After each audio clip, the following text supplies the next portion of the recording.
Ngayong araw magga-gaming review tayo dito sa Itel Vista 30 GT. So isa to sa budget-friendly na tablet na pwede mong mabili ngayong 2025. And doon sa last video natin, nabanggit ko sa inyo na so far nagustuhan ko naman yung tablet na to kung ano yung ino-offer niya for its price point. So meron siyang decent na sound quality, meron din siyang memory card slot. Medyo okay na din and acceptable naman yung kanyang chipset, which is the MediaTek Helio G99 Ultimate. May isang bagay lang talaga na medyo sumakit yung mata ko.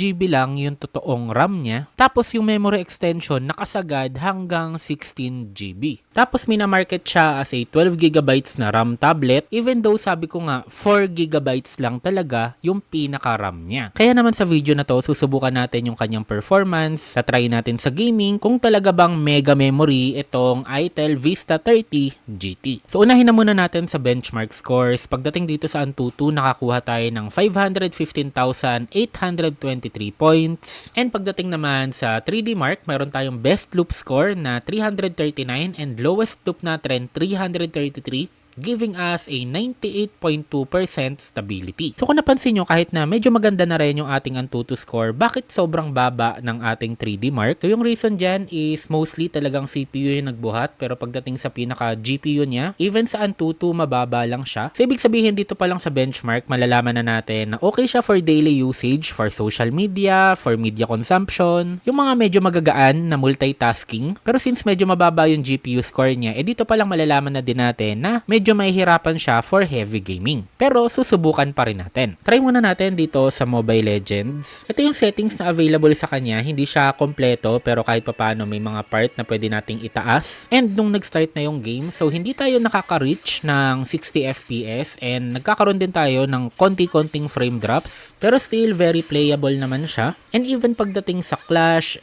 parang nag-stable na tayo sa 46 FPS. Bumaba lang siya ng 43 FPS nung namatay ako.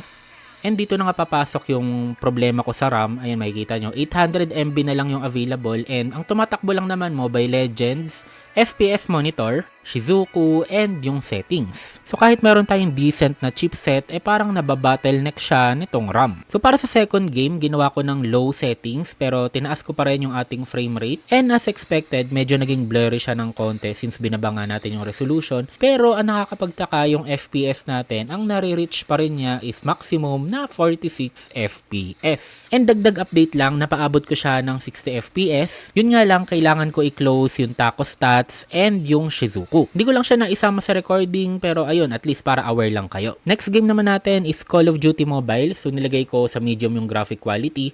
Then, yung frame rate natin is naka-max. And dito ako nagulat, no? Kasi mas mataas yung FPS na nare-reach natin dito compared dun sa Mobile Legends. So, kahit pa paano, umaakyat tayo ng 60 FPS. Ayan, 57, 58, diba? So, very playable yung game, lalo na, syempre, mas malaki yung screen natin. Pero pagdating sa second game, nagkaroon na ng problema yung FPS monitor. Di na siya gumagana. Nag-hang or nag-stop na siya. And sa tingin ko, dahil nga mababa yung RAM, parang nag-focus na lang siya dito sa Call of Duty Mobile and kinlose niya na yung other applications. Kung na-confirm ko siya after the game, makikita nyo, ayan o, nag-close yung Shizuku. And yes guys, no, even Genshin Impact kaya nyong laruin dito sa Itel Vista 30 GT. Yun nga lang, kailangan nyo syempre ibaba yung kanyang settings. Hindi ko masasabing sobrang ganda ng magiging experience nyo dito sa game dahil magkakaroon talaga ng matitinding FPS drops kasi nga even mga mid-range phone nagkakaroon din naman ng problema dito sa Genshin Impact. Ang gusto ko lang i-point out is kahit papano capable naman talaga yung tablet na to and nalilimit lang talaga siya nung kanyang RAM. Kaya naman don't expect too much kung talagang mga high demanding games yung gusto mo laruin. Pero kung mga light games lang, yung mga pambata na laro, yung mga panglibang-libang lang, kayang-kaya nito.